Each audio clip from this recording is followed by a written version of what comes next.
Assalamualaikum warahmatullahi wabarakatuh. Alhamdulillah, syukur kita kehadrat Allah Subhanahu Wa Taala. Pada malam ini sekali lagi dapat kita bertemu dalam solusi syariah 30 minit. Minta maaf, mungkin ada gangguan teknikal juga pada malam ini. Kita mulakan pada malam ini dengan agak begitu lewat sedikit, lebih kurang dalam 15 minit. Jadi alhamdulillah kita teruskan pada malam ini yang berkaitan dengan tajuk iaitu hilang kelayakan hak jagaan anak. Jadi apabila berkaitan dengan hak jagaan anak ini dalam keadaan PKP, dalam keadaan hari raya pada hari ini, saya menerima panggilan yang cukup banyak. Dan ada kes-kes yang perlu saya memfailkan untuk satu keterdesakan atas alasan anak tidak diberi akses untuk melawat pada hari raya ini. Jadi kebiasaan setiap tahun akan berlaku perebutan, iaitu rebut anak ketika mana hari raya dan ketika mana cuti persekolahan. Pada malam ini kita akan cuba menyentuh adakah situasi yang enggan atau tidak menghalang untuk akses lawatan ini menyebabkan satu hilang kelayakan hak jagaan anak. Pada malam ini insya-Allah kita bersama dengan Puan Nur Syahidatul Aisyah binti Zulkifli, seorang exco PGSM bagi di negeri Kedah insya-Allah. So saya jemput beliau ke talian insya-Allah. Okey, assalamualaikum. Waalaikumsalam warahmatullahi wabarakatuh. Okey, clear. Alhamdulillah pada malam ini mungkin cuaca di utara ni agak okey sebab petang tadi dah hujan. Dan kita teruskan topik kita pada hari ini berkaitan dengan hak jagaan anak. Jadi sebelum nak memulakan cerita tentang hak jagaan anak, dalam bahasa Arab ataupun dalam bahasa enactment disebut sebagai hadanah. Boleh Puan jelaskan apa yang didefinisikan sebagai hadanah itu secara ringkas? Silakan. Okey, silakan. Baik, Assalamualaikum warahmatullahi taala wabarakatuh. Dengan terima kasih kepada Tuan Syazril Khairi Mustafa bagi peluang pada saya malam ni untuk kita sama-sama bincang isu tajuk hadanah. Baik.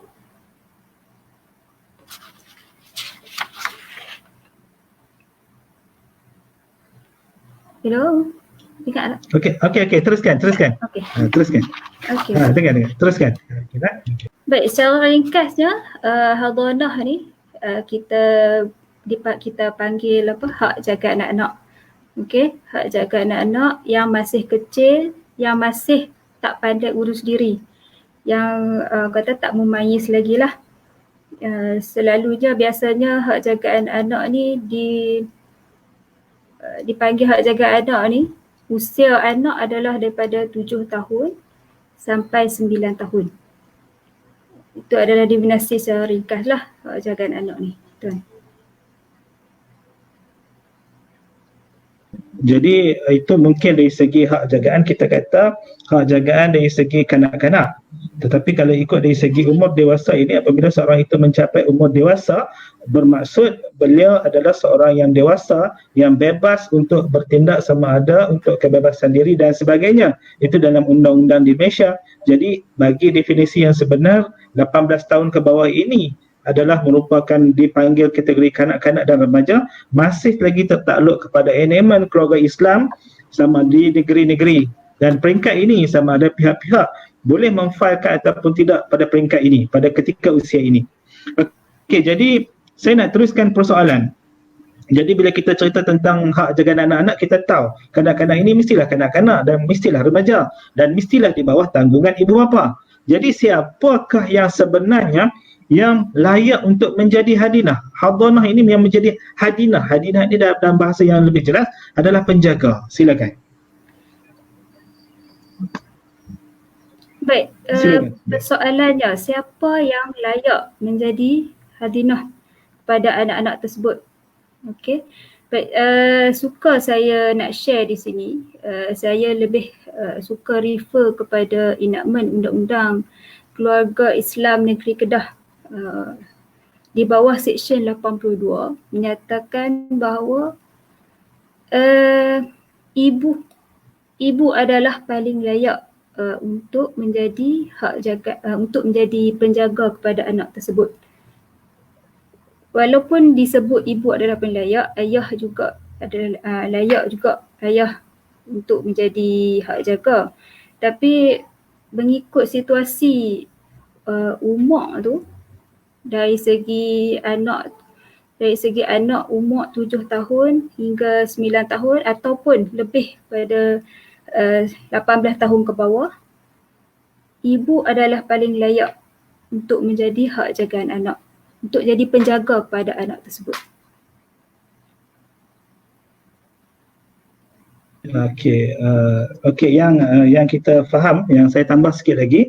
Okey, dari segi perundangan dalam konteks di Malaysia ini, di bawah Seksyen 82, ibu adalah orang yang paling berhak untuk menjaga anak sehingga usia anak tersebut adalah memayis.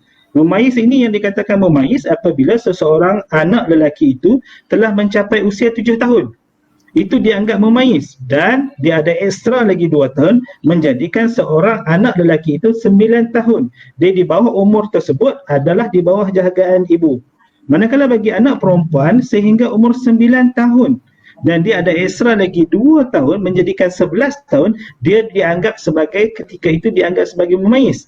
Pada peringkat itu dia berada di bawah jagaan ibu. Apabila mencapai umur yang dikatakan memayis tadi, iaitu 7 tahun bagi lelaki dengan ekstra lagi 2 tahun menjadikan 9 tahun, manakala kanak-kanak perempuan ini 9 tahun sehingga 11 tahun, pada peringkat ini dianggap memayis, dan peringkat ini boleh memilih sama ada berada dengan ibu ataupun bapa. Itu dari segi definisi ataupun dari segi kelayakan untuk menjaga anak tersebut. Berdasarkan ranking formalitinya, ibu adalah orang yang berhak.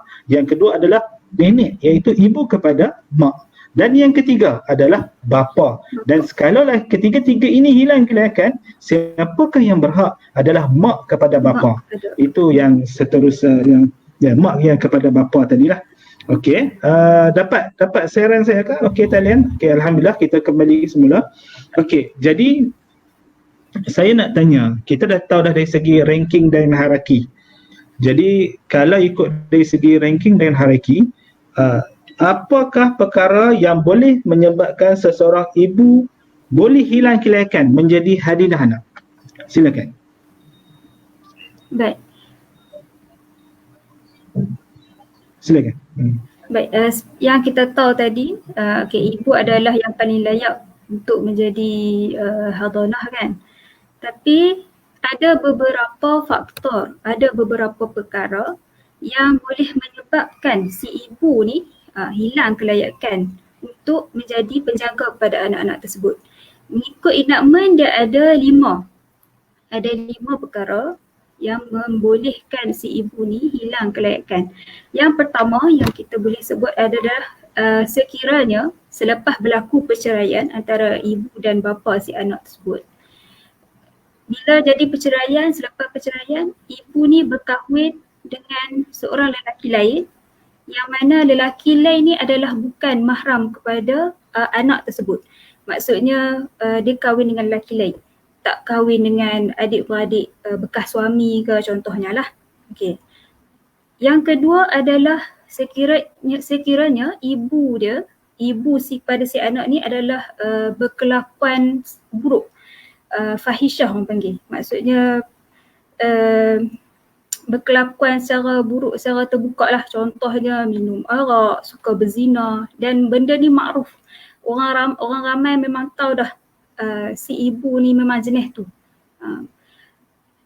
Yang ketiga adalah sekiranya si ibu ni bertukar tempat mastautin. Contohnya sebelum perceraian, ibu duduk di Kedah.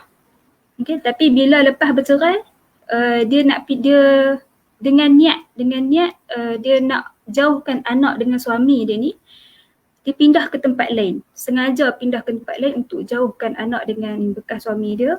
Itu boleh menghilangkan kelayakan seorang ibu untuk menjadi penjaga pada anak tersebut.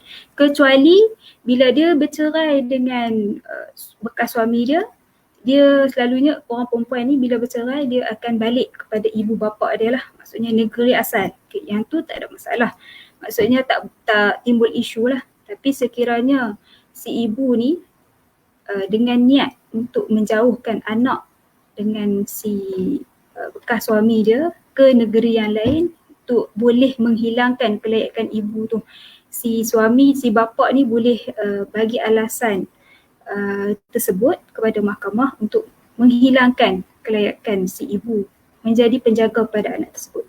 Baik, yang keempat, sekiranya ibu tersebut murtad. Okey, murtad, keluar daripada Islam lah, yang tu semua kita tahu.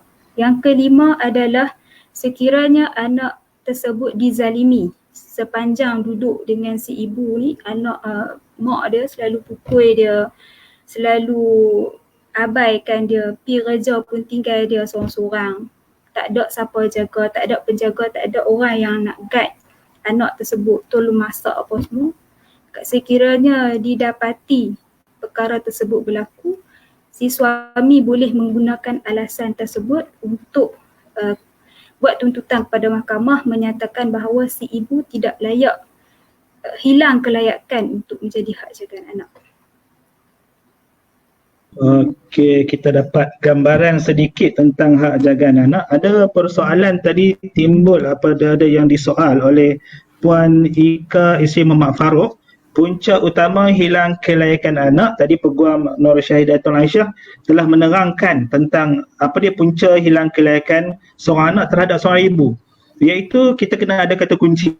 Yang pertama, apabila hilang kelayakan ini, yang pertama adalah berkahwin. Apabila seorang ibu itu berkahwin lain dengan suatu orang yang tidak mempunyai pertalian darah, maka ia hilang kelayakan. Ini saya ringkaskan apa yang disampaikan oleh Puan Nur Syahidatul Aisyah tadi. Sekiranya terjadinya pembubaran perkahwinan, maka kembali semula perkahwinan tersebut, anak tersebut boleh dikembalikan semula kepada ibu tersebut. Ada kes yang melibatkan ketika mana saya wakil, saya pun tidak tahu pasangan ataupun klien saya ini telah berkahwin lain. Jadi ibarat perkahwinan ni bila kita maklumkan kata perkahwinan ini terjadi, maknanya orang yang kedua ini adalah ibu. Tapi ibu tidak ada, automatik dia akan jatuh kepada bapa sekiranya bapa buat tuntutan untuk hak jagaan anak bagi kanak-kanak yang masih memais. Pada ketika itu ataupun pada seminggu kemudian dia dah maklumkan semula kepada saya, ini klien saya. Dia telah maklumkan semula, kata dia dah bercerai. Jadi senang je, kahwin dia bercerai, dia kahwin dia bercerai. Jadi kalau ikut dari segi konsep situ, maknanya kalau lah nak kahwin, ada yang menceritakan dalam hadis Nabi mengatakan kalau nak kahwin boleh, tak ada masalah, boleh kahwin. Bagi bercerai, kalau dah habis haidah, bukan isi orang, bukan dalam haidah orang, boleh berkahwin, tidak ada masalah. Tetapi akan mengakibatkan risiko kepada hak jagaan anak. Walau bagaimanapun, kalaulah anak itu telah mencapai satu umur yang memais, dia boleh memilih semula ataupun dia nak duduk dengan bapa dia atau duduk dengan ibu dia, dia boleh memilih. Pada peringkat ini selalu saya gunakan istilah, kalaulah pada ketika itu menggunakan malaikat Jibril sekalipun untuk menjadi peguam kepada pihak plaintiff ataupun defendant, kalaulah anak itu memilih bukan kepada beliau, maka hak memilih anak tersebut diletak kepada beliau. Ini juga dinyatakan dalam artikel saya dalam page Facebook saya dan juga dalam jurnal-jurnal kes yang menyatakan akhirnya pemilihan anak tersebut dilihat. Itu dari segi berkahwin. Yang kedua, iaitu menukar pemastatinan. Ini hati-hati. Kalaulah seorang ibu itu telah berhasrat untuk menghalang, banyak kes jadi macam ni, berhasrat untuk menghalang seorang bapa itu menjalankan akses lawatan dan tanggungjawab beliau, maka dia telah menukar mastatin. Sepatutnya mastatin dia duduk di Kedah, tapi dia lari pergi duduk di Johor sebab atas alasan nak menghilangkan kelayakan ataupun menghilangkan akses lawatan itu. Yang ketiga, maknanya ke dalam keadaan kita kata moral tak elok, something kena tangkap khalwat, something kena ada jenayah. Jadi kita ni hati-hati, kadang-kadang bila kita berduaan ataupun kita keluar makan dengan lelaki pun mungkin itu adalah satu keadaan moral yang tak begitu elok, tapi mungkin boleh disabotaj ataupun ada orang tangkap gambar menjadikan ini satu bukti dan boleh walaupun sedikit tetapi boleh menghilangkan kelayakan hak jagaan anak. Yang seterusnya berkaitan dengan murtad. Kalaulah dia disahkan dan disabitkan oleh mahkamah syariah, dia adalah murtad, maka hilang kelayakan hak jagaan anak. Yang terakhir sekali adalah cuai. Sekiranya hari ni jaga patah tangan, esok patah kaki hakim tak bagi dah. Kalau kita masuk mahkamah hari ni patah tangan, kali kedua nak patah kaki memang hakim tak bagi dah. So itu penjelasan yang Puan Nur Syahidatul Aisyah cuba sampaikan yang berkaitan dengan hilang kelayakan hak jaga anak. Jadi saya teruskan soalan. Sekiranya seorang anak itu ataupun seorang hilang kelayakan anak sebab hierarki hak jaga anak adalah ibu. Jadi sekiranya hilang ibu ini, hilang kelayakan, siapa yang lebih layak untuk menjadi hadinah terhadap anak tersebut, iaitu menjadi penjaga selepas ibu tersebut? Silakan.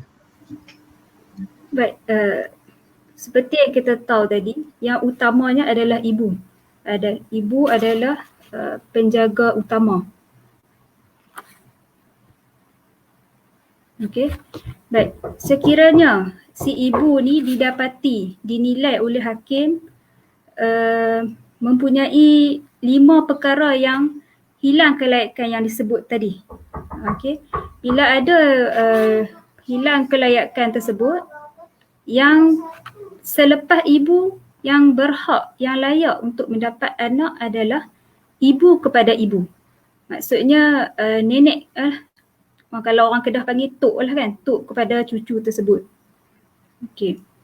Yang kedua, kalaulah ibu kepada ibu tu tak ada, meninggal dunia ataupun juga tidak berkelayakan, uzur dan sebagainya,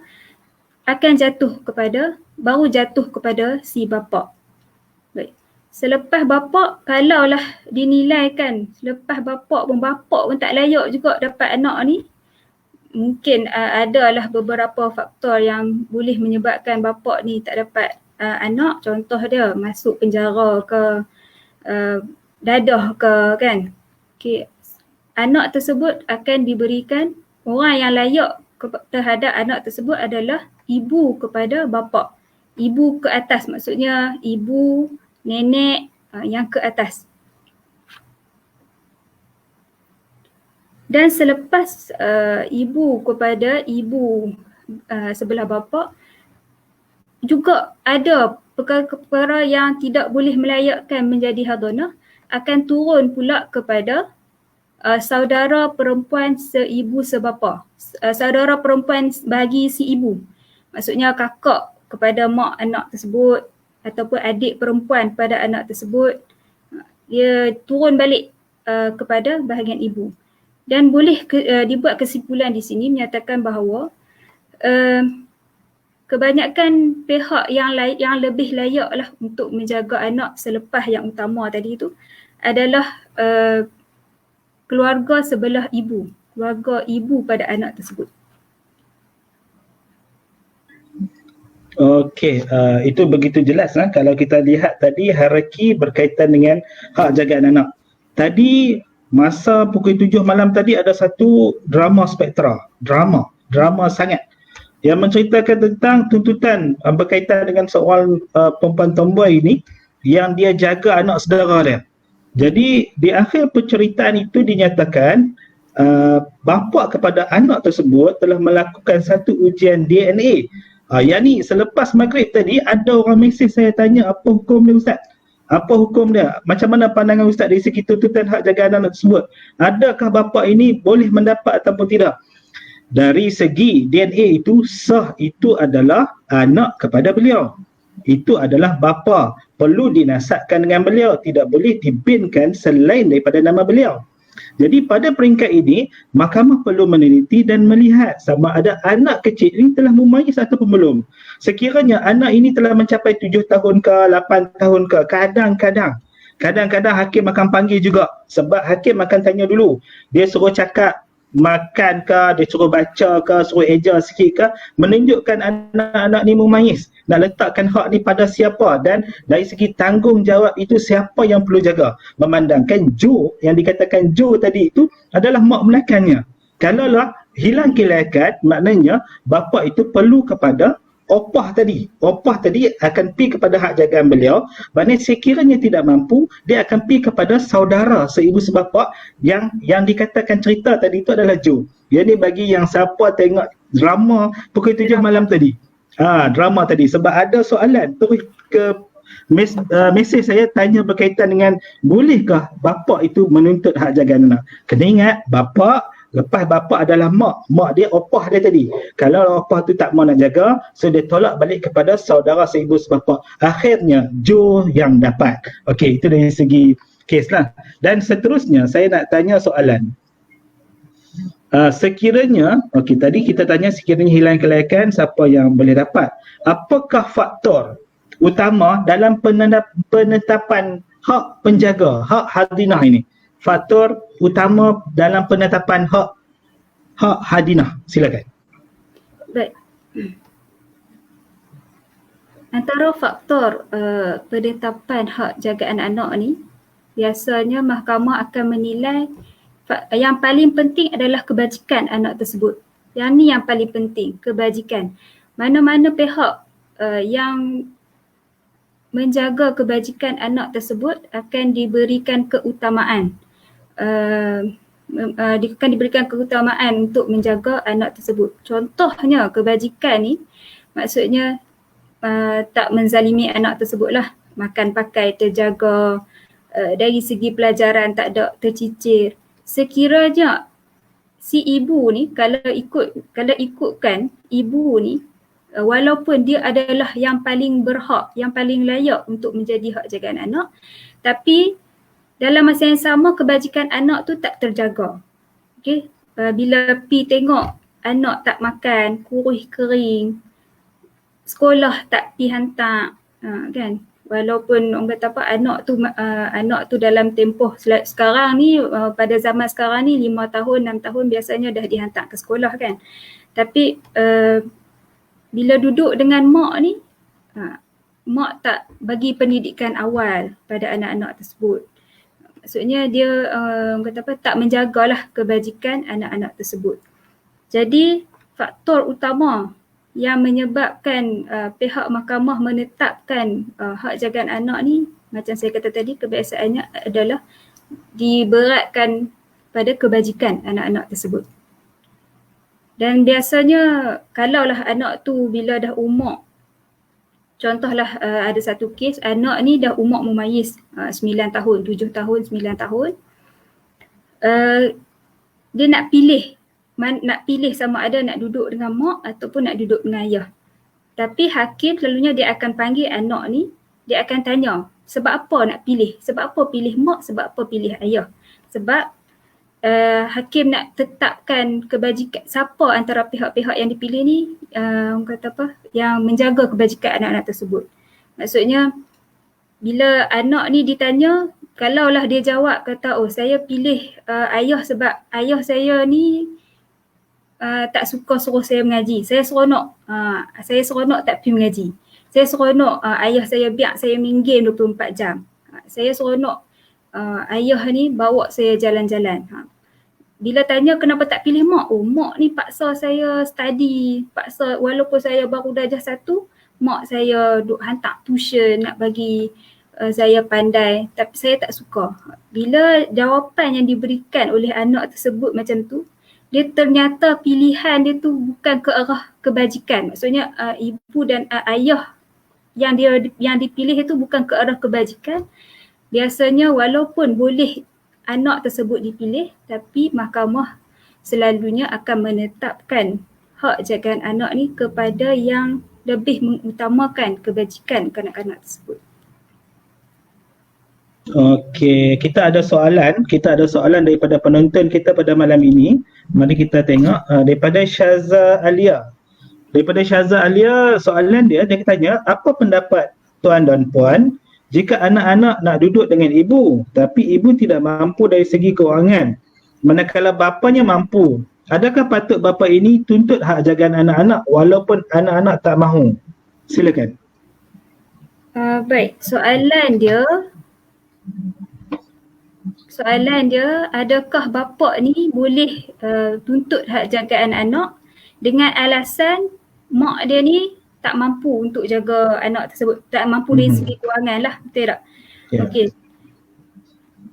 Tak mampu dari segi kewangan adalah bukan perkara yang termasuk di dalam hilang kelayakan untuk menjadi hak jagaan anak.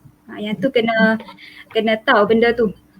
Sebab hak jagaan anak tak mampu dari segi kewangan ni adalah tanggungjawab si bapa. Bapa yang kena bagi nafkah pada anak tersebut, bukan tanggungjawab si ibu. Jadi kalaulah kata anak tersebut masih dalam kategori bukan mumayyiz dan ibu tersebut masih tak ada faktor-faktor untuk menghilangkan kelayakan, jadi si bapa ni tak boleh bagi alasan mengatakan bahawa mak ni tak ada duit untuk bela anak-anak. Sebab anak-anak tu tanggungjawab si bapa yang bagi duit. Maksudnya sekarang ni tak boleh lah, tak boleh bagi alasan macam tu lah, kata tak mak ni tak layak dapat hak jaga anak sebab tak ada duit. Okey, saya cuba tambah sikit dari segi kepada Syaza. Seorang ibu itu yang pertama, seorang ibu itu tidak bertanggungan terhadap nafkah anak. Nafkah anak ini ditanggung oleh bapa sebenarnya. Bukan setakat nafkah kepada anak tersebut yang perlu ditanggung oleh bapa, nafkah tempat tinggal juga perlu ditanggung oleh bapa. Dan bukan setakat nafkah tempat tinggal saja yang perlu ditanggung oleh bapa, nafkah pengasuh sekiranya ibu ini bekerja. Pada siapa dia hendak mengasuh? Pada peringkat ini boleh untuk menuntut kos untuk penjagaan itu daripada seorang bapa. Itu hak kepada bapa untuk kepada beliau. Walaupun kita kata hak jagaan atas alasan tidak mampu dan hakikatnya anak telah memilih ibu, itu bukan satu faktor. Hilang kelayakan hak jagaan anak berdasarkan apa yang telah kita bincangkan tadi, iaitu berkahwin, iaitu moral yang tak elok, yang ketiga mustatin, yang keempat murtad, yang kelima cuai. Itu sahaja yang menghilangkan kelayakan hak jagaan anak. Dan kita teruskan soalan yang selanjutnya, kita cuba tengok dan insyaAllah kita cuba bincang. Ajrina Amran, daripada Puan Ajrina Amran nak tanya, jika saya sudah bercerai selama 1 tahun dan mempunyai anak perempuan yang sekarang berumur 2 tahun, adakah masih sempat jika saya baru nak tuntut hak jagaan anak sekarang? Kerana ada yang bagi tahu saya, oleh kerana saya lambat tuntut hak jagaan anak, saya berkemungkinan hilang kelayakan hak jagaan anak. Minta pencerahan daripada pihak tuan-puan. Okey, silakan. Okey, baik. Seperti yang saya katakan tadi, hilang kelayakan untuk menjadi untuk jadi penjaga anak ni hanya ada 5 perkara tersebut sahaja. Perkara yang telah dibincangkan tadi sebelum awal-awal tadi, hanya 5 tu sahaja. Kalau kata buat tuntutan hak jagaan anak lewat kata apa, anak umur 2 tahun dah. Anak umur 2 tahun dah baru nak buat tuntutan hak jaga anak, dia tak akan menghilangkan kelayakan untuk menjadi penjaga anak tersebut. Okey. Tuntutan hak jagaan anak ni terbuka pada bila-bila masa saja. Walaupun dah bercerai 10 tahun sekalipun, anak tersebut selagi tak sampai umur 18 tahun, kita boleh kemukakan tuntutan hak jagaan anak kepada mahkamah. Dan nak kata penetapan hak jagaan anak tu yang akan dinilai oleh mahkamah. Tapi untuk buat tuntutan tak ada masalah. Memang tak ada had minimum ke maksimum, tak ada masalah.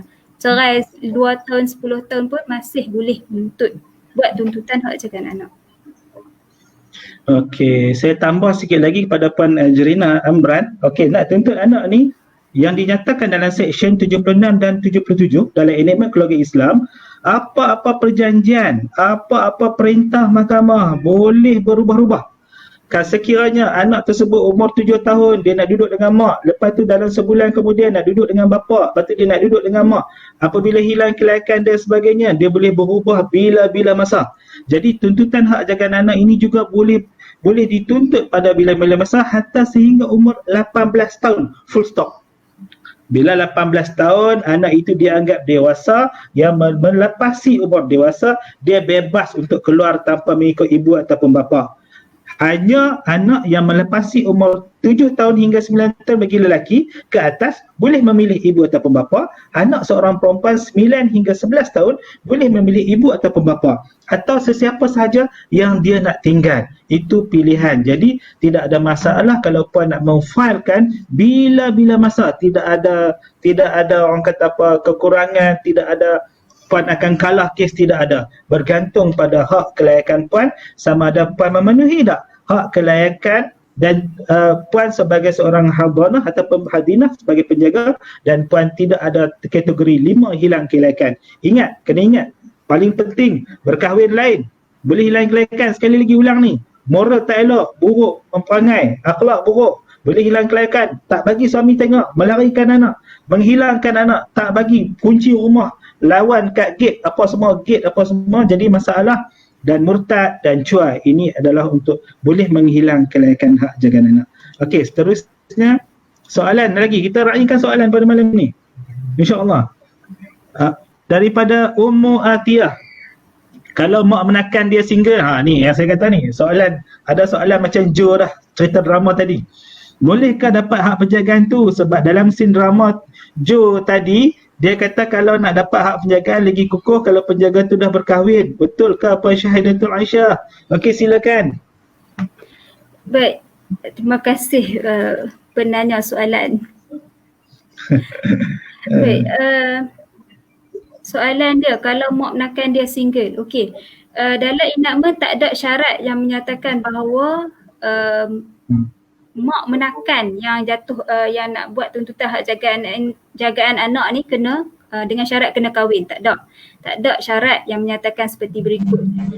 Okey, kalau yang kata dalam cerita tu lah, cerita TV3 tu, yang tu berkemungkinan disebabkan dia dah tahu dah laki tu siapa, laki yang nak kahwin tu siapa.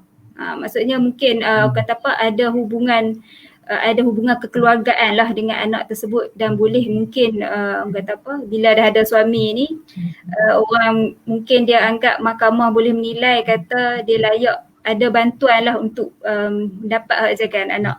Tapi secara dalam enakmennya memang tak ada syarat mengatakan bahawa mak menakan tu memang kena kahwin dulu baru jadi alasan yang kukuh.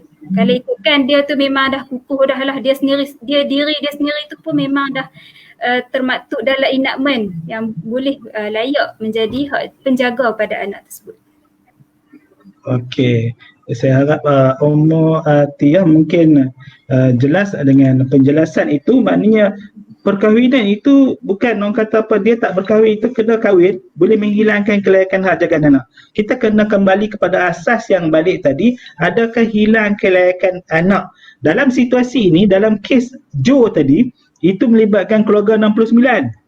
Jadi anak si Ryan dia, saya pun tengok jugalah sebab PKP kan. Si Ryan ini merupakan anak saudara kepada pakcik dia tadi. Saya tak ingat nama apa, tapi saya tengok betul, cuma dia anak saudara. Jadi dia pimai adalah keluarga 69. Mungkin perkahwinan yang dia nyatakan itu, kalau apa-apa jadi, itu adalah anak saudara kepada yang lelaki tadi. So perkara-perkara tersebut mungkin kadang-kadang mengkaji perlu pada penelitian. Contohnya dalam isu wasiat tadi, ni yang saya sentuhkan tadi, isu wasiat tadi. Kan, ini tersentuh juga. Kadang-kadang perlu rujukan kepada orang-orang yang faham undang-undang. Kadang-kadang apabila kita mendedahkan tentang isu wasiat, adakah wasiat dalam Islam itu sah kepada ahli waris? Yang diceritakan dalam cerita Joe tadi, itu perlu dibincangkan. InsyaAllah mungkin dalam 16 hari bulan ni kita akan bercerita tentang hebah dan wasiat tentang pusaka ini supaya lebih jelas, supaya masyarakat faham wasiat ini sebenarnya kepada bukan ahli waris, bukan waris. Kalaulah contohnya Amir tadi tidak setuju, automatik wasiat tersebut boleh batal. Sebab dia perlukan persetujuan. Kalau tak ada persetujuan, wasiat itu terbatal. Benda ni akan dibincangkan lebih lanjut. Jadi jangan drama sangat kepada drama-drama Melayu ni. Dia bahaya, dia akan memesongkan kita punya pandangan, insyaAllah. Seterusnya saya teruskan sikit lagi soalan daripada Ana. InsyaAllah kita raikan soalan. Sekiranya si isteri meminta duit bantuan untuk tazkar anak, tetapi si suami tidak memberinya dengan alasan si isteri tidak menunaikan hak lawatan si suami, minta pencerahan. Okey, silakan. Okey, baik. Sekiranya si isteri meminta duit bantuan untuk tazkar anak, maksudnya minta bantuan pada si suami tersebut ke? Minta bantuan pada bapa lah kan maksudnya? Ya, dia minta bantuan duit tazkar tu daripada suami. Tapi suami dia kata bukan tak mau bagi duit, sebab dia tak bagi melawat. Okey. Silakan. Baik. Okey, baik. Ini adalah isu nafkah. Okey, isu nafkah. Kalaulah kata ada sebelum ni ada buat tuntutan nafkah untuk anak-anak tersebut, dan memang dah termaktub dalam nafkah tersebut, si suami perlu memberi duit bulanan, tak kiralah duit bantuan duit untuk taska ataupun duit untuk nafkah untuk bulanan yang biasa harian, kegunaan harian anak tersebut. Kalaulah kata bila ada perintah tersebut, bila kita minta suami tak bagi, kita ada solusi lain lah. Walaupun si suami ni kata dia tak mau bagi sebab isteri ni tak bagi lawatan, tak bagi hak jagaan, hak akses pada suami, pada suami. Okey, maksudnya dia lebih kepada isu nafkah lah, isu nafkah dan kes nafkah. Bagi hak jagaan anak ni,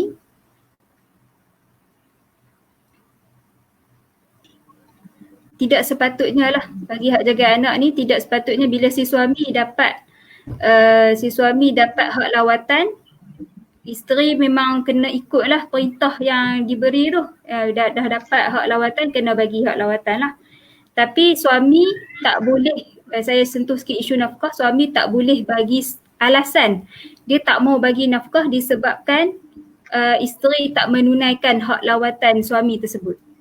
Dia kena bagi juga. Kalau kata ada perintah, minta pergi buat kuat kuasa di mahkamah. Kalau kata tak ada perintah, buat tuntutan nafkah di mahkamah. Okey, saya cuba tambah sikit. Pengalaman saya sebagai peguam syar'i ini mengendalikan kes ni. Yang pertama, apabila saya mewakili perempuan ataupun wanita atau isteri, pihak lelaki akan kata saya ni peguam bala perempuan je, saya tak pernah lelaki. Tapi kalau saya mewakili lelaki pula, golongan perempuan akan kata saya hanya mewakili lelaki sahaja. Kita kena perlu ingat, pada ketika mana saya mewakili lelaki, kita akan mencari kesalahan-kesalahan yang ibarat menghalang. Contohnya tadi, menukar mustatil ataupun menghalang daripada suami itu mengambil anak tersebut, itu adalah satu kesalahan. Macam mana kesalahan? Dalam peringkat mahkamah, sekiranya perbicaraan berkaitan dengan nafkah ini dibicarakan, isu yang utama suami ni akan kata, saya tak pernah tengok anak daripada dulu sampai hari ini. Ada setengah hakim, dia akan kata, tak usah bagi duit kat anak tu. Tak usah bagi duit. Jadi perkara-perkara ini perlu ingat, kalaulah si suami ini memfailkan semula ke mahkamah untuk menghalang nafkah tersebut dengan alasan dia sendiri tak dapat tengok anak. Macam mana dia nak bagi duit kepada anak itu? Ini antara alasan-alasan yang perlu. Jadi apa yang penting sebenarnya, puan perlu dapatkan perintah hak jagaan anak ataupun akses lawatan supaya berperaturan. Pasal apa perintah mahkamah syariah ni ada? Sebab nak suruh kita berperaturan. Sebab selepas bercerai dah tak berperaturan. Bila tak berperaturan, masing-masing ikut suka. Jadi bila bapa ambil, pergi report polis. Bila bapa ambil report polis, kata bapa colek. Polis kata tu bapa colek. Pasal apa hang tuduh bapa colek? Bapa pula bila ibu ambil anak buat lari, dia kata ibu pula colek. Polis pun kata kami pening. Hampa kata tu mak colek, bapa colek. Lah ni perintah mahkamah ada tak? Kalau perintah mahkamah, kami tak boleh nak buat apa. Jadi hampa pergi ke mahkamah dulu untuk dapatkan satu perintah supaya kita berperaturan. Walaupun perintah itu telah menetapkan satu peraturan, tetapi atas budi bicara kita sebenarnya, sama ada kita nak ambil lebih ataupun kurang, itu atas dasar synchronize ataupun budi bicara kita supaya sama-sama bekerjasama. Kita tahu apabila perceraian berlaku, jarang nak ambil balik, jadi gaduh. Tapi bila gaduh ini perlukan peraturan. Akhirnya, apa perintah mahkamah yang bagi? Jangan bagi duit ataupun ambil anak di balai polis. Kalau tak bagi juga, ditahan di lokap ataupun dikenakan contempt of court. Berhati-hati apabila puan membuat keadaan macam tu, kemungkinan puan boleh hilang kelayakan. Saya cuba menasihati. InsyaAllah mungkin kalau nak dapatkan penjelasan lebih lanjut, mungkin boleh jumpa dengan peguam syar'i yang terdekat dengan anda ataupun mungkin boleh mesej dengan saya terus, insyaAllah. So saya cuba. Okey, seterusnya soalan. Okey, saya terlepas soalan lagi. Okey. Banyak soalan pada malam ni. Kita cuba raikan insya-Allah. Tadi sebentar ya. Ada soalan saya dah terlepas pandang. Saya cuba raikan soalan anak. Okey, dah ada. Okey, daripada Faisal Zakaria. Salam, saya nak tanya, jika ibu tersebut tak ikut perintah hak jagaan anak yang dikeluarkan oleh mahkamah, adakah hak tersebut boleh dapat kepada ayah? Minta pandangan Tuan Syazril. Yang manis dan handsome tak ada, manis je. So saya bagi laluan pada Puan Syahajah atau Aisyah untuk jawab dulu. Lagi saya cuba tambah insya-Allah. Silakan. Silakan Puan Aisyah. Okey. Baik. Ha. Sekiranya ibu tersebut tak ikut perintah hak jagaan anak yang dikeluarkan oleh mahkamah, adakah hak tersebut boleh dapat kepada ayah tersebut? Baik. Okey, sekiranya dapat hak perintah dah keluar, dah termaktub kata si ibu dapat hak jagaan anak dan si ayah dapat hak akses macam tu. Tapi bila time hak akses si ayah ni mak tak bagi. Selalunya memang macam tu lah, mak tak mau bagi. Kadang beberapa faktor lah, biasalah bila dah bercerai, bergaduh. Anak ni bila dah dapat dekat mak kata oh ni anak aku. Hang tak boleh dah ambil anak ni, hang tak boleh jumpa anak ni. Walaupun dah disahkan oleh mahkamah, si ibu dapat hak jagaan anak, si ayah layak dapat hak akses iaitu melihat, membawa bermalam dan bawa jalan-jalan dan sebagainya lah. Baik, sekiranya si ibu tak ikut perintah mahkamah tersebut, jadi si ayah ni boleh buat tuntutan kepada mahkamah pelaksanaan perintah. Okay, kena buat pelaksanaan perintah untuk minta si ibu ni laksanakan perintah seperti mana yang termaktub dalam perintah tersebut.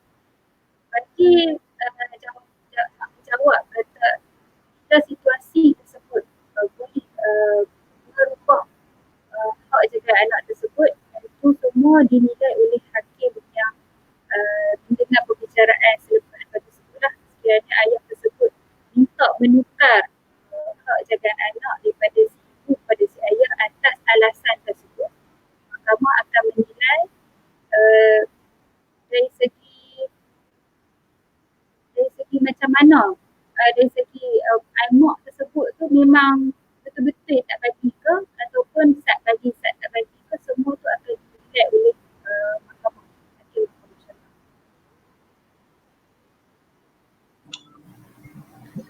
Okey, Tuan Faisal saya cuba tambah, kita kena ingat perintah hak jagaan anak ini dia boleh dapat melalui dua keadaan.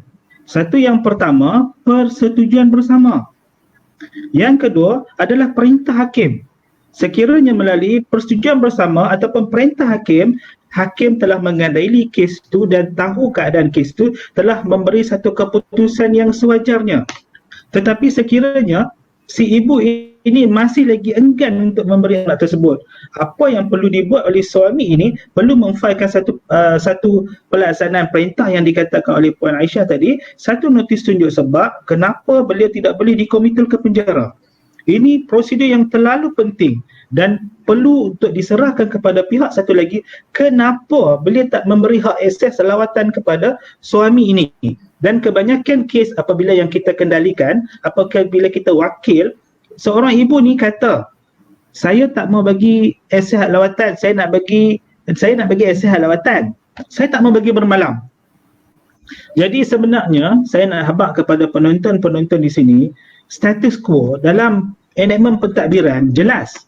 Kalau kita nak masuk ke mahkamah, kita dah tahu dah kes tu kalah menang, sebab konsep kalah menang tidak ada. Apabila tidak ada ciri-ciri hilang kelayakan yang dikatakan tadi, ibu dah nombor satu.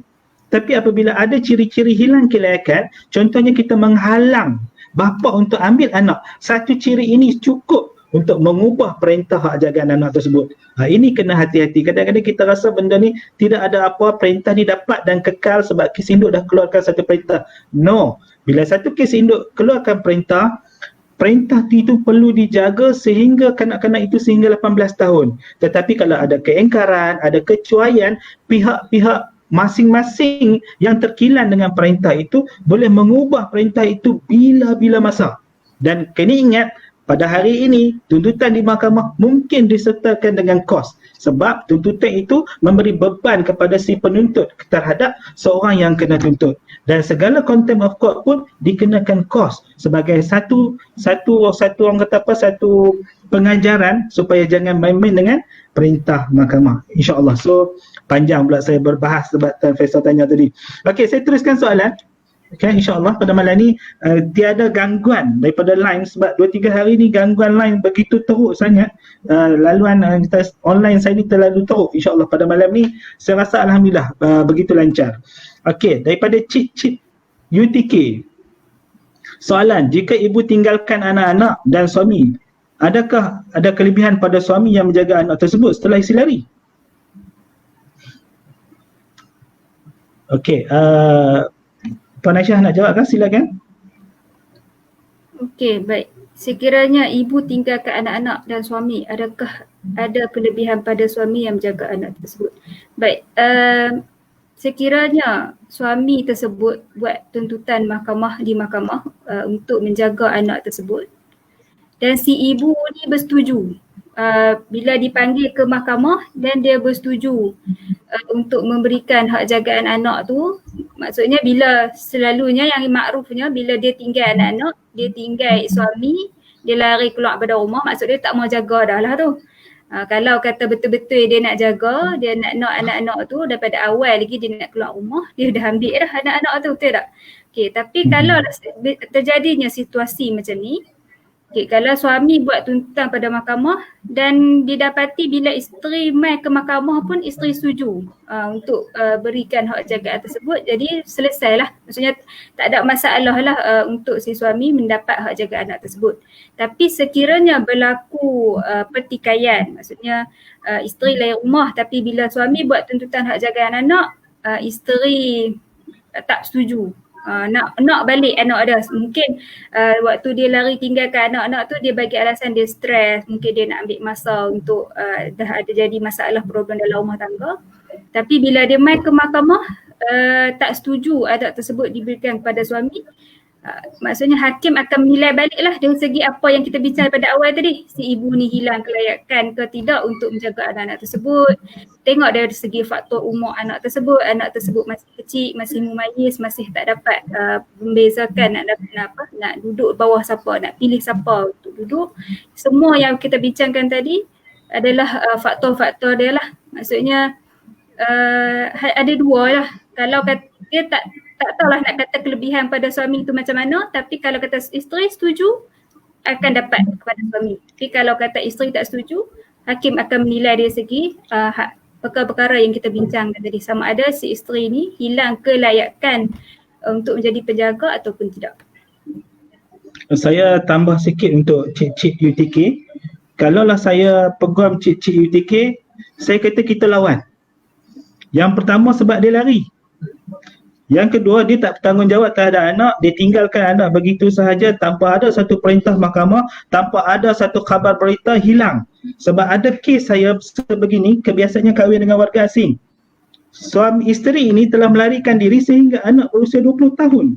Tidak pernah jumpa ibu ataupun bapa. Ini tidak mustahil. Kadang-kadang kes-kes yang saya mewakili lelaki kebanyakan macam ni. Contohnya nak berkahwin dengan orang lain, dia tak peduli dah anak tu. Itu menunjukkan satu kelakuan moral yang tidak elok. Jadi apa pendapat saya? Perlu failkan tuntutan hak jaga anak. Hak jaga anak pada peringkat ini milik Cik UTK. Nombor satu. Nombor dua, sekiranya dia failkan pembelaan, tidak ada alasan yang munasabah, hak penjagaan tetap pada Cik UTK. Tetapi kalau dia tidak hadir, teruskan hak penjagaan itu terhadap Cik UTK. Dan sekiranya dia ada alasan yang munasabah, contohnya dia dipukul, dia didera dan diugut dan sebagainya, dia berjaya membuktikan kemungkinan hak jagaan itu akan boleh berubah semula kepada ibu yang tadi. Seperti mana yang saya katakan di bawah Seksyen 76 dan 77, enakmen keluarga Islam negeri-negeri ini memperuntukkan sama ada nafkah, sama ada hak jagaan yang dibuat dalam satu perjanjian atau perintah mahkamah sebelum bercerai dan selepas bercerai. Boleh berubah-ubah sekiranya berlakunya perubahan sesuatu perkara ataupun perubahan sesuatu matan. Jadi apa yang perlu buat, failkan dulu di mahkamah, so kita tengok macam mana tuntutan selanjutnya akan berlaku. Okey, jom saya teruskan soalan lagi. Okey, banyak soalan pada malam ni, insyaAllah. Okey, soalan seterusnya daripada Amirul Fadil. Assalamualaikum tuan dan puan, bagaimana jika seorang anak itu telah melebihi usia 18 tahun tapi anak itu ada penyakit yang menyebabkan anak itu perlu penjagaan rapi sepanjang hayatnya? Adakah hak hadanah masih milik ibu walaupun si ayah menuntut untuk menjaga anak itu? Terima kasih. Silakan.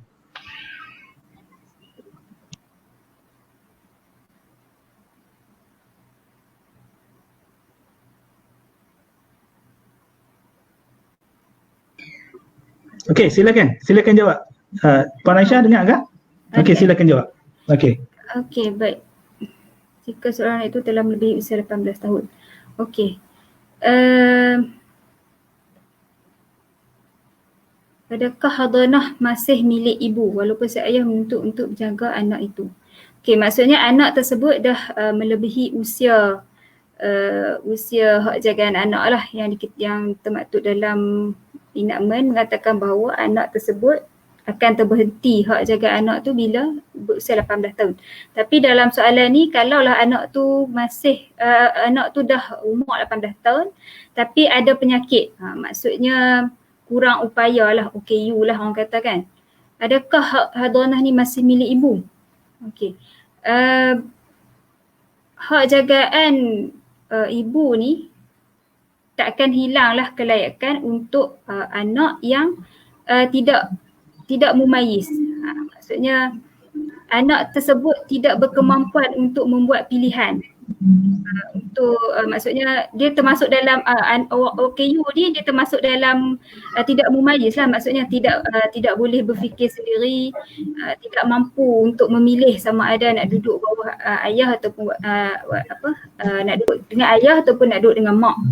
Okey, jadi hakim akan menilai dari segi kebajikan anak tersebut. Sekiranya anak tersebut sepanjang OKU tu, sepanjang terlantar sakit ni, memang si ibu ni jaga dengan baik, jaga dengan rapi, tak pernah abaikan kebajikan anak tersebut, insya-Allah hak hadanah ni, hak penjagaan anak ni masih akan kekal. Maksudnya si ayah ni tak ada point nak lawan ibu ni untuk dapatkan hak jagaan terhadap anak yang kurang upaya tersebut. Okey, untuk Tuan Amirul Aidil, saya cuba tambah sikit apa yang disampaikan oleh Puan Aisyah. Kita kena faham secara jelas untuk hak jagaan anak ini yang berada di bawah ibu, seorang itu mestilah seorang anak lelaki 7 tahun hingga 9 tahun di bawah ibu. Bagi seorang anak perempuan 9 tahun hingga 11 di bawah ibu. Tetapi ada peruntukan yang lebih jelas berkaitan dengan seorang itu, anak itu OKU. Apa dia? Apabila seorang anak itu telah melepasi umur mumayyiz tetapi masih lagi OKU, hak jagaan kepada bapa. Sebab apa kepada bapa? Yang pertama, mak jaga teruk sangat dah sampai budak tu mumayyiz. Anak cacat tadi sampai mumayyiz. Biasanya bapa ni tak pernah jaga anak, jarang nak jaga anak. Satu, kalau saya kendalikan kes dalam 2/10, 3/10 sahaja yang nak jaga anak. Tambah-tambah anak OKU, memang bapa ni tak mau jaga, tetapi disebabkan dalam enactment ada peruntukan yang menyatakan sekiranya anak telah mencapai umur mumayyiz, siapa yang layak jaga anak? Bapa. Bapa tu kena ambil alih anak jaga tu sebab mak dah jaga teruk daripada dulu sampai ketika umur mumayyiz. Bila bapa akan jaga anak? Sampai besar. Sampai bila-bila. Kecuali lah ada persetujuan bersama ibu tu yang dah sentiasa jaga sebab dia dah sayang anak tu, dia akan berbincang dengan suami dia, tak apa, bagi dia jaga anak tu. Itu kebanyakan kes yang saya hadapi dan saya alami. Dan walaupun hak jagaan berubah kepada dia, si bapa ini tidak ambil, kecuali bapa yang penyayang, dia memang jaga. Bukan semua bapa itu tidak penyayang, kebanyakan ada juga bapa yang penyayang yang jaga anak ini sampai dewasa walaupun dia cacat. Ini dari segi konteks undang-undang yang termaktub dalam enactment. Dan saya harap Tuan Amirul jelas, kalau tak jelas mungkin macam saya katakan itu, kami ini adalah pandangan peribadi atau pandangan berdasarkan pengalaman dan peruntukan undang-undang yang sedia ada. Boleh rujuk kepada peguam-peguam syar'i yang berhadapan atau yang berdekatan dengan anda. Kalau nak lebih lanjut mungkin boleh mesej saya untuk selanjutnya. Jadi jawapannya adalah boleh. Okey, seterusnya saya nak teruskan kepada Tengku Khush. Okey, tadi Tengku Khush ada tanya soalan. Salam Tuan, boleh terangkan pasal Maustatin tu? Saya terlambat dengar. Okey, saya bagi laluan pada Puan Aisyah dulu untuk menjawab. Silakan. Baik, pasal Maustatin tu. Okey, macam saya katakan tadi, contohnya sepanjang perkahwinan pihak-pihak duduk di Kedah. Okey, bila duduk di Kedah maksudnya tempat Maustatin dia di Kedah lah. Tapi bila berlaku perceraian dan berlaku perebutan hak jagaan anak, si ibu ni cuba membawa anak ni pindah ke negeri lain. pindah ke tempat lain. Maksudnya bawa ke Johor ke macam Tuan Syazri kata tadi, bawa ke Penang ke, maksudnya dan dengan alasan, dengan niat untuk dia nak bawa pergi Johor ni sebab apa? Sebab nak menghalang si ayah ni, terang-terangan menghalang si ayah untuk dapat akses pada anak tersebut. Jadi bila isu Mastatin ni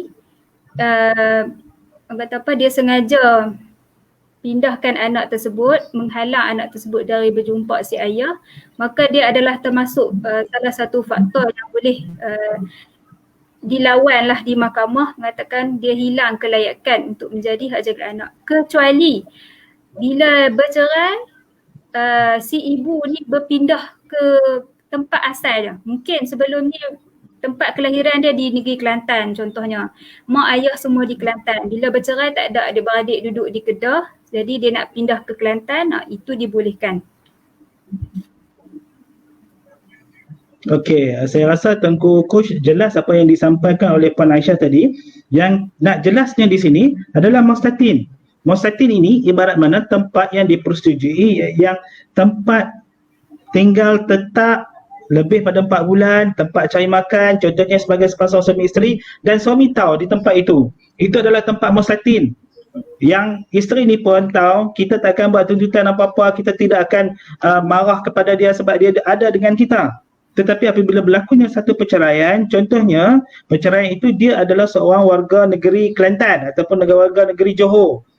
Mak dia dengan ayah dia ada di Johor, jadi dia pulang ke Johor sebab dia dah bercerai.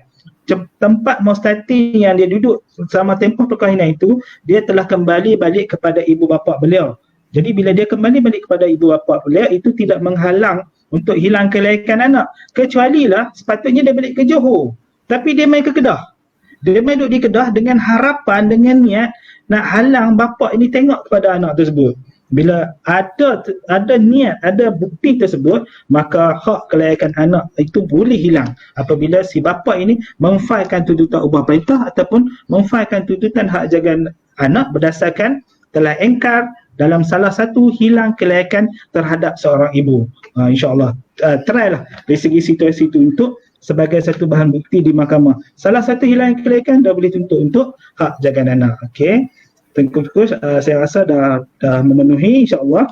Dan saya bagi peluang lagi kepada yang bertanya yang lain. Nur Hasimah Sudin, saya dah bercerai 2 tahun, tapi selepas bercerai saya nak buat tuntutan hak penjagaan anak, tapi bekas suami tak nak melalui mahkamah. Dia minta selesaikan luar mahkamah. Jadi kami buat keputusan anak saya jaga walau apa keadaan sekalipun, tapi setiap tahun cuti sekolah bekas suami akan ambil tinggal dengan dia. Tapi kalau saya berkahwin dan nak buat tuntutan hak penjagaan anak, adakah saya akan hilang kelayakan? Silakan, Puan. Baik. Dah bercerai 2 tahun. Kayaknya tak ada hitam putih daripada perintah mahkamah lah maksudnya. Perintah mahkamah tak ada, tapi nak bincang, nak bersetuju di luar. Tak ada masalah kalau kes permasalahan ni dia akan jadi masalah bila tak ada persetujuan. Bila orang kata menjadi perebutan. Sekiranya pihak-pihak dapat bincang elok-elok, betul lah ansur siapa nak jaga. Kalau lah dia tak mau buka kes di mahkamah, tak ada masalah. Tapi yang akan jadi masalahnya bila tak buat hitam putih di mahkamah syariah ni, tak buat perintah mahkamah ni, dia jadi masalah di kemudian hari. Bila time bersetuju, bila time baik, eloklah persetujuan tu. Tapi bila bergaduh ke apa, jadi masalah balik kepada kita sebab kita tak ada guide. Satu benda yang kita boleh ikut perintah mahkamah. Okey. Baik.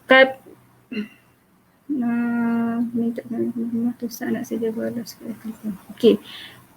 Tapi setiap tahun cuti sekolah bekas suami akan ambil anak tinggal dengan dia. Okey, kalau samalah maksudnya isu dia kalau kita tak ada masalah, tak ada pertikaian untuk anak tersebut tinggal berapa lama dengan suami, dengan bekas suami, dan bekas suami pun tak ada isu untuk petikai kita nak jaga berapa lama dalam tempoh berapa lama.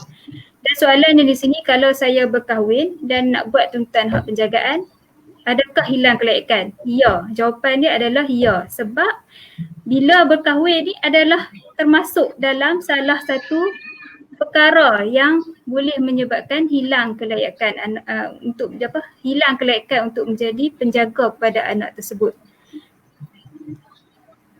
Okey. Saya rasa Puan Nur Hashimah Sudin jelas dengan keterangan ataupun penerangan Puan Syahidatul Aisyah tadi. Bila Puan tanya tentang berkahwin, yang pertama hilang kelayakan. Tapi apabila Puan kata Puan bersetuju untuk hak jagaan sekian tanpa melalui rekod mahkamah. Mahkamah ini kalau sekiranya puan-puan ada persetujuan, saya sarankan untuk direkodkan sebagai satu perintah mahkamah. Tak semestinya kita selesai di luar mahkamah, itu boleh mengikat. Dia kena masuk ke mahkamah juga untuk dijadikan satu perintah. Sekiranya berlaku keingkaran, barulah satu pelaksanaan atau contempt of court berlaku. Pasal apa perlu kepada perintah mahkamah ini? Perlu supaya kedua-dua suami isteri taat terhadap pematuhan hak jagaan hak asasi hak lautan. Isu tidak timbul selagi mana tidak raya, selagi mana tidak cuti sekolah. Kebiasaannya kes di mahkamah syariah ni, kes yang paling susah adalah berkaitan dengan hak jagaan anak. Kadang-kadang pukul 2-3 pagi pun kita dapat call ni, Ustaz, saya kena main penjara ni, jenuh. Saya nak pergi penjara, jenuh, saya nak pergi tumbuk orang. Letih, kita bukan lawan tumbuk orang, kita lawan fighter dalam mahkamah untuk menuntut hak. Tak perlu kadang-kadang kita sampai kita menjadi mangsa sekali dalam krisis rumah tangga tersebut. Jadi apa yang perlu dibuat bagi saya supaya perkahwinan puan ini lancar dengan suami yang kedua, hendaklah membuat satu perintah mahkamah kalau ada persetujuan selesai. Dan sekiranya contohnya puan nak kahwin, bukan tak boleh puan kahwin, puan boleh berkahwin. Puan pastikan mak puan untuk menuntut anak. Puan kena ada satu permohonan sekiranya perintah mahkamah puan dah dibuat, satu permohonan interlokutori ataupun puan memasukkan pihak-pihak mak puan sebagai plaintiff satu, mak puan sebagai plaintiff dua memohon untuk tuntutan hak jagaan anak. Sebab atas alasan ibu ataupun nenek kepada ibu adalah orang yang kedua layak selepas ibu ni hilang kelayakan. Jadi yang saya sampaikan itu maknanya dari segi preventive, kesan apa akan jadi kepada puan sekiranya puan berkahwin dan puan tidak ada perintah hak jagaan anak. InsyaAllah. Wallahu alam. Dan seterusnya lagi, Ana ni, Puan Ana tadi yang tanya soalan tadi, sekiranya tak bagi lawatan. Okey, dari segi sudut kes ini saya cuba menjawab. Maksudnya dari segi hak jagaan. Okey, Puan kena ingat, hak jagaan kes lain, nafkah anak kes lain. Hak jagaan di mahkamah tinggi, nafkah anak di mahkamah rendah. Dia ada dua perintah yang berbeza. Jadi kalau salah satu tidak keakuran ataupun keingkaran, mungkin kedua-duanya ada berlaku keingkaran, boleh dikenakan contempt of court oleh mahkamah. Yang saya jelaskan, contempt of court ni boleh dipenjarakan di dalam penjara yang sama dengan pesalah-pesalah rogol, rompak dan sebagainya. Jadi hati-hati dalam menjaga anak. Ada dulu satu kes yang berkaitan keingkaran seorang isteri itu telah halang suami dia. Ini seorang artis, saya tak silap, dia telah dipenjarakan, isteri dia telah dipenjarakan 3 hari. Saya tak ingat nama artis tersebut. Dia telah memfailkan satu tuntutan di mahkamah mengatakan bahawa isteri dia menghalang dia untuk ambil anak. Jadi mahkamah kenakan contempt of court. 3 hari isteri dia itu dipenjarakan di lokap kerana tidak ataupun enggan ataupun engkar perintah mahkamah. Jadi jangan cuba bandingkan nafkah anak. Kalaulah nafkah anak ni kebanyakan hakim-hakim ni dia pun terpengaruh juga. Kalaulah tak bagi anak, macam mana nafkah anak nak bayar? Kadang-kadang bila di hadapan hakim, hakim kata tak usah bagi. Tak usah bagi nafkah sebab anak pun tak bagi tengok. Jadi raikanlah perintah mahkamah. Memang perintah mahkamah tu memang kita tak suka. Sebab kita tak suka, plaintiff tak suka, defendant tak suka, sebab itu bukan persetujuan kita. Jadi mahkamah terpaksa menilai, mahkamah terpaksa mengambil satu keputusan supaya jalan tengah-tengah. Hampa suka ke tak suka ke, okey aku bagi keadaan macam ni. Inilah berdasarkan keputusan mahkamah yang sebelum-sebelumnya dibuat terhadap kes tersebut. Sehinggalah anak tersebut besar. Itu dari segi konsep mahkamah untuk menjaga kebajikan anak tersebut, insya-Allah. Dan seterusnya kita tengok dari segi Okey, daripada Dr. Hani Abdul Rahim. Okey, anak-anak lepas umur 18 tahun ramai suami lepas tangan soal hak jagaan. Betul? Kebanyakan suami lepas tangan hak jagaan. Mungkin selepas akta dewasa ataupun umur dewasa, mungkin suami ni anggap kata anak-anak dah dewasa, naik motor sendiri dan sebagainya. Kena ingat, anak-anak yang berusia 18 tahun ada hak di bawah jagaan ataupun ada akses untuk kedua-dua suami ataupun isteri, walaupun mereka ni adalah akta dewasa, maknanya masih bertanggungan nafkah ini sehingga ke ijazah yang pertama. Kena ingat ke ijazah yang pertama bagi anak-anak yang perempuan ini sehingga anak-anak tersebut berkahwin masih lagi di bawah tanggungjawab bapa untuk menjaga, untuk memberi nafkah anak tersebut walaupun anak-anak tersebut berada di bawah jagaan ibu, iaitu bekas isteri. Dan apa yang perlu dibuat, anak-anak tersebut perlu memfailkan tuntutan hak-hak beliau terhadap bapa. Ada dah kes-kes di mahkamah pada hari ini anak saman bapa. Ada kes di mahkamah dan saya pernah buat anak saman bapa, akhirnya anak akan dapat bahagian dia yang tertentu. Jadi apakah seorang bapa ini tidak bertanggungjawab terhadap anak dia, dan anak ini semakin hari semakin membesar. Kadang-kadang apabila anak-anak yang kecil, pernah saya bawa kes seorang doktor yang memang kaya dan anak-anak ini semakin hari semakin besar, memang teruk didera dan tak bagi nafkah dan sebagainya, sehingga satu tahap anak-anak kini telah memasuki fakulti perubatan dan saya percaya telah keluar menjadi seorang farmasi dan doktor, dan anak-anak itu melihat tingkah laku ibu dan bapa mereka, insyaAllah. Dan saya sarankan kalau Dr. Hani ada klien-klien macam itu ataupun ada yang situasi macam itu, sarankan anak tersebut ambil tanggungjawab saman bapa ini untuk menegur tanggungjawab beliau. Jangan simpan, jangan duduk diam-diam. Mahkamah adalah saluran yang sebenar, ada cara, ada prosedurnya, insyaAllah. Okey, berkalaman kes mahkamah, dan saya dah jelaskan tadi tentang kes-kes mahkamah yang saya kendalikan. Terlalu banyak anak saman bapa, terlalu banyak. InsyaAllah boleh dibuat di mahkamah, ada peruntukan-peruntukan walaupun had untuk nafkah anak ni terberhenti sehingga 18 tahun, stop. Dia bila stop tu tapi dia ada tempoh untuk melanjutkan dengan alasan yang munasabah, bermaksud dia tetap menjadi tanggungjawab bapa tersebut, insyaAllah. Okey, seterusnya soalan lagi. Nur Amiza Harisha, Assalamualaikum, selamat malam. Adakah hilang hak jagaan anak yang di bawah umur 9 tahun jika berlaku perceraian? Sekarang ni anak 3 orang di bawah jagaan mertua.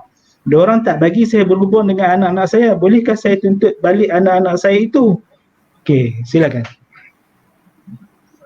Baik, anak tersebut masih berumur 9 tahun. Jika berlaku perceraian kerana anak 3 orang di bawah jagaan mertua. Baik, kita refer balik daripada perkara awal yang kita bincangkan tadi. Antara yang paling layak untuk mendapat hak jagaan anak ni adalah ibu. Okay, dalam kes puan ni, puan kata di bawah anak tersebut di bawah jagaan mertua. Okay. Soalan ni adalah umum lah, maksudnya tak cerita habis dan saya tak tahulah daripada awal tu jaga macam mana, maksudnya bersetuju sebelum ni waktu mak mentua jaga tu kita setuju nak bagi mak mentua jaga ke ataupun mak mentua yang rampas anak tersebut ke macam mana, yang tu saya tak tahulah cerita ni kan. Tapi kalau ikut persoalan Puan Nur Amiza ni, bila berlaku perceraian dan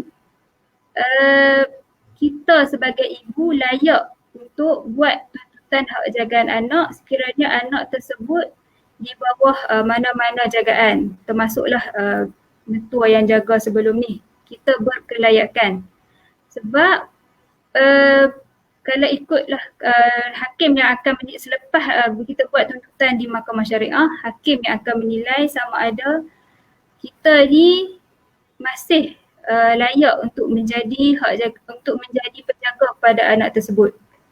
Tapi sekiranya kita didapati tidak layak untuk menjaga anak tersebut, kita boleh refer balik kepada insan-insan yang layak untuk dapat hak jaga anak selepas kita. Okay. Maksudnya kita boleh guna mak kita untuk sama-sama buat tuntutan. Sekiranya kita ni hilang kelayakan, mak kita yang akan dapat hak jagaan anak tu. Bila mak kita dapat hak jagaan anak, automatiknya kita pun sama-sama dengan mak kita lah untuk menjaga anak tersebut. Maksudnya benda ni boleh dibuat tuntutan dan boleh lawan lah kalau kata mak mentua tu enggan bagi hak jagaan kepada kita sebagai mak kepada anak 3 orang tersebut. Okey, saya cuba tambah sikit Puan Armiza Harisha. Kalau Puan tanya, saya jawab Puan ada hak. Yang kedua, kalau Puan tanya, sekarang ni mak ni anak-anak ada dengan mak, macam mana nak tuntut balik? Yang pertama, yang kedua, saya kata Puan tetap ada hak. Selagi mana Puan tidak ada 5 perkara, iaitu perkahwin lain, Puan moral tak elok, Puan menukar mustatin, Puan murtad dan Puan cuai. Sekiranya Puan tidak ada kelima syarat yang hilang kelayakan ini, Puan ada hak untuk tuntutan hak jaga anak walaupun ibu mertua Puan yang jaga anak. Puan kena ingat hierarki hak jaga anak adalah Puan nombor 1. Yang nombor 2 adalah mak kepada Puan. Yang ketiga adalah bapa. Yang keempat, yang tu selepas hilang kelayakan, barulah ibu kepada bapa tu tadi. Dan sekiranya mak kepada bapa itu hilang kelayakan, dia akan kembali kepada saudara seibu sebapa Puan untuk jaga anak. Jadi untuk sampai peringkat-peringkat itu satu jangka masa yang panjang, kecualilah mungkin anak angkat dan sebagainya, mungkin tidak ada. Mungkin dia boleh sampai ke tahap tu. Jadi dalam situasi ini, kalau Puan tidak ada 5 kelayakan tadi, status quo-nya Puan adalah orang yang paling layak untuk menjaga anak. Dan isu nafkah, isu persekolahan, nafkah anak itu tanggungjawab bapa. Jadi saya sarankan Nur Armiza Harisha, Puan berhubunglah dengan peguam yang berhampiran dengan Puan untuk mendapatkan khidmat bantuan dan sebagainya. Dan kita ada 2, satu khidmat bantuan guaman, Jabatan Bantuan Guaman Kerajaan kalau percuma. Percuma pun kena bayar RM2, tak silap. Hari ni pun dah kena ada bayaran, tapi boleh berbincang dengan dia orang. Dan juga peguam-peguam syar'i dan juga ada persatuan-persatuan peguam syar'i menawarkan mungkin ada khidmat kaunseling guaman syar'i, khidmat nasihat percuma dan sebagainya. Itu adalah saluran. Dan ini mungkin saluran yang terbaik untuk Puan dibela dari segi undang-undang daripada Puan memfailkan tindakan tersebut secara bersendirian. Wallahu alam. Dan soalan seterusnya saya raikan pada malam ini insya-Allah, sebab dalam isu PKP ini saya daripada pagi tadi sampai ke malam ini tak putus-putus berkaitan dengan hak jaga anak daripada PKP hari itu, sebab isu anak ini memang tidak pernah putus sehingga anak berusia 18 tahun insya-Allah. Dan okey, seterusnya soalan daripada Puan Ika, isteri Muhammad Farouk, iaitu penonton setia. Terima kasih Puan Ika, penonton setia FB Live Syazril Ibnu Mustafa dan sahabat-sahabat di sana. Kalau ada terus like page ni untuk kita berbincang secara santai, bersembang-sembang secara umum. Ini tahap kita kata boleh sekolah rendah dan tadika berhabuan bagi faham, bukan secara akademik, bukan secara konsep, bukan secara tesis yang begitu tebal untuk kita menerangkan, just untuk bagi pemahaman kepada orang awam dan orang yang mahu ambil manfaat daripadanya. Okey, macam mana pula kalau si ibu atau ayah adalah anak tunggal dan hilang penjagaan anak, tapi mak kepada ibu dan ayah pun hilang juga, kepada siapa anak itu akan jatuh hak jagaannya? Saya cuba jawab soalan ni. Puan kena ingat, dia adalah hierarki berkaitan dengan wali. Dia akan pergi kepada saudara seibu sebapa, sampailah kepada sepupu sepapat dan ada pertalian darah dengan dia. Tapi kalaulah tidak dapat dikesan, tak tahu siapa yang jaga, jalan terakhir, mahkamah boleh memerintahkan anak tersebut berada di bawah Jabatan Kebajikan Masyarakat. Contohnya kes yang saya pernah bawa. Satu orang ni tua, umur dia lebih kurang dalam 60 tahun. Ini kes ni saya bawa lebih kurang dalam 5 tahun yang dulu. Dia telah berkahwin dengan seorang perempuan yang mungkin bagi saya dia ni seorang pelacur. Pada ketika usia perempuan ini adalah lebih kurang dalam 23 tahun, 24 tahun. Pada ketika tersebut, anak perempuan ini telah mempunyai anak, telah lahir anak. Tapi bukan anak kepada si lelaki tadi. Tapi disebabkan kerja si perempuan ini keluar malam, kelab malam dan sebagainya, menjadi kegusaran kepada pakcik tadi, yang saya panggil pakcik tadi, tentang kebajikan anak tersebut. Jadi apa tindakan saya? Saya telah memfailkan tuntutan untuk hak jagaan anak tersebut. Saya maklumkan kepada anak guam saya, yang pertama, anak tersebut adalah anak tidak sataraf. Bila anak tidak sataraf, dia tidak mempunyai kelayakan untuk menjaga anak. Yang mempunyai kelayakan untuk menjaga anak adalah ibu. Ibu sahaja dan keluarga ibu sahaja. Apa tindakan yang saya buat? Tindakan saya memohon kepada mahkamah yang mulia ini, anak tersebut, kebajikan anak tersebut diletakkan di Jabatan Kebajikan Masyarakat. Jadi apabila panggil si isteri ini datang ke mahkamah, apabila hakim bersoal jawab dan saya berbincang, memang mengakui bahawa kehidupan dia memang keadaan pelacuran. Jadi dalam keadaan yang sukar dan susah, dan keluarga itu pun berada dalam keadaan macam tu. Seluruh ahli keluarga itu terlibat dengan pelacuran. Jadi apa jadi keputusan mahkamah menetapkan hak anak ini di Jabatan Kebajikan Masyarakat untuk dijaga demi kebajikan. Dan akhirnya pakcik itu, tak silap saya, lebih kurang umur 60 ke 70 tahun. Lebih kurang dalam setahun kemudian pakcik itu meninggal dunia. Jadi saya tidak tahu apa kebarangkalian ceritanya tersebut. Cuma yang saya pasti anak tersebut berada di Jabatan Kebajikan Masyarakat. Itulah tempat yang terakhir sekiranya ahli waris tidak ada. Dan Jabatan Kebajikan Masyarakat lah akan menawarkan kepada keluarga-keluarga angkat untuk ambil anak ini untuk dipelihara. Wallahu alam. Okey, seterusnya. Okey, Assalamualaikum. Adakah ini soalan yang sama? Dan soalan yang terakhir,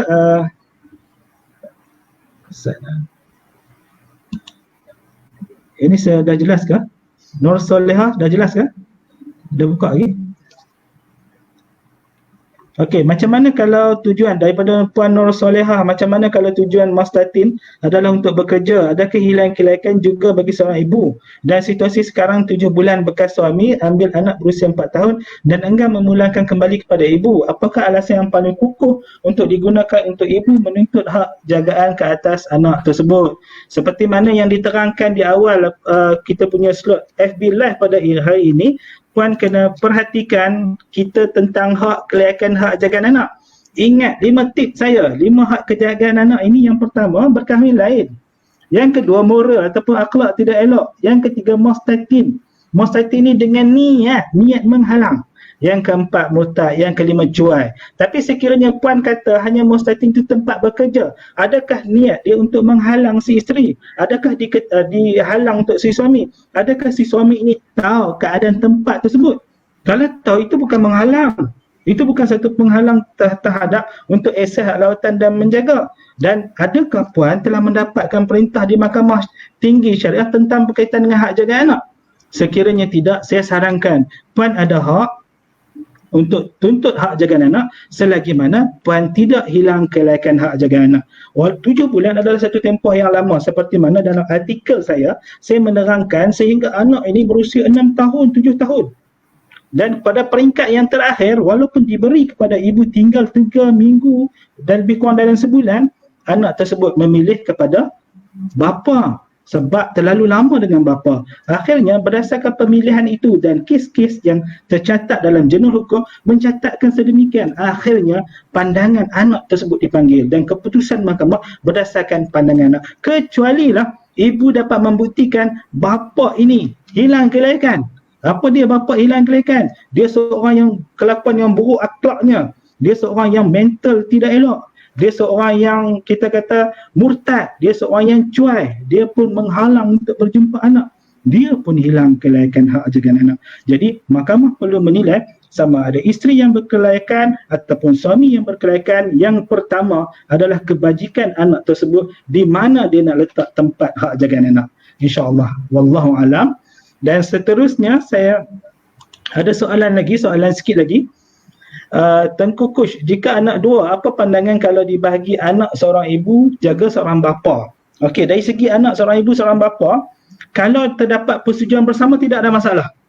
Kalau ada persetujuan bersama daripada isteri ataupun suami, tidak ada masalah. Boleh direkodkan sebagai satu perintah sebab itu adalah persetujuan bersama. Tetapi sekiranya kita membiarkan keputusan itu diputuskan oleh mahkamah, mahkamah tidak akan buat macam tu.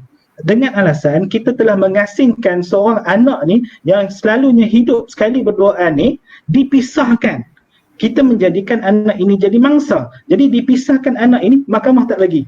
Walaupun biasanya kalau nak ambil kita kata 2 minggu sekali, okey ambil dua-dua sekali. Balik dua-dua sekali. Biarlah anak-anak ini berada dalam keadaan mereka berdua sehingga mereka besar. Kecualilah dalam kes yang saya katakan tadi, bapa menjaga seorang, isteri menjaga seorang, dipersetujui. Dan anak sulung ni tak mau balik kepada isteri dia. Isteri telah memfailkan satu tuntutan di mahkamah nak tuntut anak sulung, tetapi disebabkan anak sulung telah berusia 11 tahun ataupun 12 tahun, mahkamah telah mengarahkan anak tersebut membuat pemilihan. Bila anak tersebut membuat pemilihan, dia kekal kepada bapa. Bila kekal kepada bapa, hak jagaan terus kepada bapa. Macam saya kata, walaupun malaikat Jibril wakil, kata tuan dan puan di sana pun, kalau dia nak pilih bapa lah. Walaupun sesiapa lawyer yang hebat manapun, wakil. Kalau dia nak pilih mak lah. Itulah keputusannya. Sebab itu adalah status quo dalam mahkamah dan kita dah tahu dah kes tu boleh pi ataupun tak. Tiada istilah kalah menang, tapi kebajikan anak yang diutamakan. Wallahu alam. Dan seterusnya kita lihat dari segi soalan yang mungkin saya kata terakhir kita cuba meraihkan, insya-Allah nanti kita akan ada sesi-sesi lain lagi. Jika si ibu berkahwin lain, adakah menghilangkan kelayakan anak ibu sepenuhnya? Walau jika berkahwin, ibu mampu menjaga kebajikan anak sebaiknya. Silakan Puan Syahidatul Aisyah untuk jawab.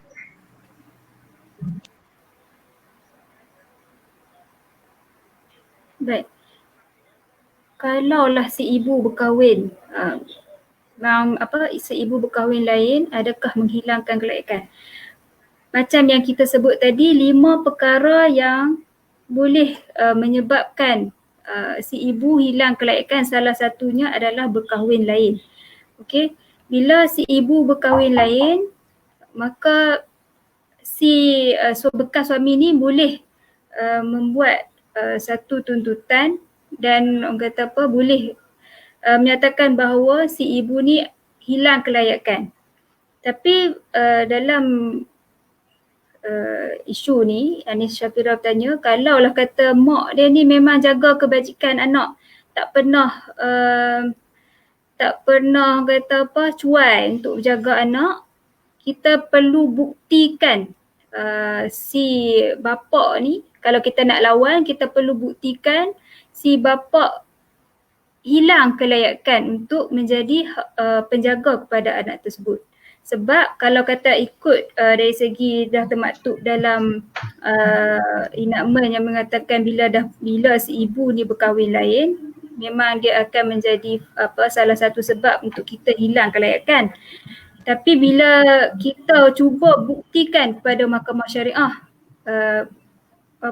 si bapa ni pun hilang kelayakan untuk menjaga anak tersebut, kata apa, mahkamah akan menilai semula faktor yang kita berkahwin lain tu sama ada kita hilang kelayakan ataupun tidak. Okey, saya cuba tambah sikit Puan Anis Shafira lah. Dari segi sama ada penghilangan kelayakan ibu sepenuhnya bagi saya Puan Anis Shafira, puan nak kahwin, puan kahwinlah. Itu fitrah manusia. Puan ada hak untuk menentukan masa depan puan sendiri. Tidak ada masalah. Puan ada jodoh sebab jodoh ajal maut ni Allah Ta'ala bagi. Mungkin puan dah bertemu dengan orang pilihan puan dan bertemu jodoh puan, kahwin. Tapi puan pastikan ibu puan dalam tuntutan anak ini, sebab hak jagaan puan adalah orang yang pertama. Dalam kategori hak jagaan anak, puan pingat emas. Pingat perak adalah ibu puan. Yang ketiga pingat gangsa adalah bapa, iaitu bekas suami puan. Jadi puan pastikan dalam keadaan ibu puan sihat untuk menuntut anak. Sekiranya ibu puan menuntut anak, maknanya kelayakan berpindah kepada ibu selagi mana anak ini tidak memayis. Dan sekiranya anak ini memayis, pada peringkat ini anak boleh pilih puan ataupun bekas suami puan ataupun ibu puan. Ada kes di mahkamah syariah. Saya pernah bawa kes macam ni. Saya mewakili bapa. Isteri dia telah berkahwin lain. Bila kita filekan tuntutan, isteri dia tak main. Dan kita dapatkan rekod surat nikah dan sebagainya. Anak tersebut telah diberi hak jagaan kepada anak guam saya dengan perbicaraan sebelah pihak. Sebelah bapa. Dan apa jadi? Pada hari ini anak tersebut telah berusia 13 tahun. 13 tahun ni, setahun yang dulu, anak tersebut telah lari kepada ibunya, iaitu nenek. Apabila datang klien saya ini untuk dapatkan contempt of court, untuk dapatkan hak jagaan lagi, saya kata tak boleh. Anak tu dah pilih ibu. Kalau cik bayar saya RM10,000, RM20,000 pun, saya lawan, anak tu pilih upah dia. Buat apa? Kita nak dapatkan akses hak lawatan. Jadi saya rasa kekalkan macam itu macam mana. Kalau nak lawan juga, tak boleh nak arahkan saya untuk tuntut benda yang tak pasti. Benda yang kita tak akan dapat. Jadi apa yang perlu dalam kes puan ni, puan pastikan ibu puan sihat, puan berkahwin, sekiranya terjadinya tuntutan hak jagaan anak, ibu menjadi pihak-pihak dalam tuntutan ini. Ini resepinya untuk tuan. Wallahu alam. Dan satu lagi soalan, daripada Puan Ika, saya raikan juga penonton setia live FB Syazri ini. Katakanlah saya berkahwin lain, suami pun dah berkahwin lain. Sebelum dia kahwin, anak ini tu dalam jagaan dia. Lepas dia berkahwin, si isteri baru serta mak mertua dia tak mahu menjaga anak-anak tu. Baguslah. Dan mendara secara fizikal, tapi dia berkeras nakkan penjagaan tu anak ke tangan dia. Bolehkah saya menuntut hak kelayakan anak tersebut walaupun sudah berkahwin lain? Ya, saya tolong jawabkan.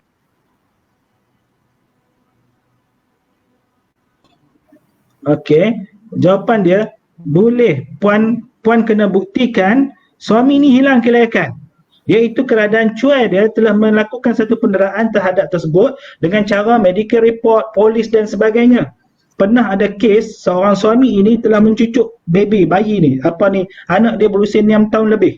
Dia cucuk dengan puntung rokok. Ini kes yang saya kendalikan sendiri. Saya mewakili seorang ibu telah cucuk seorang puntung rokok dan report polis kata isteri dia yang buat.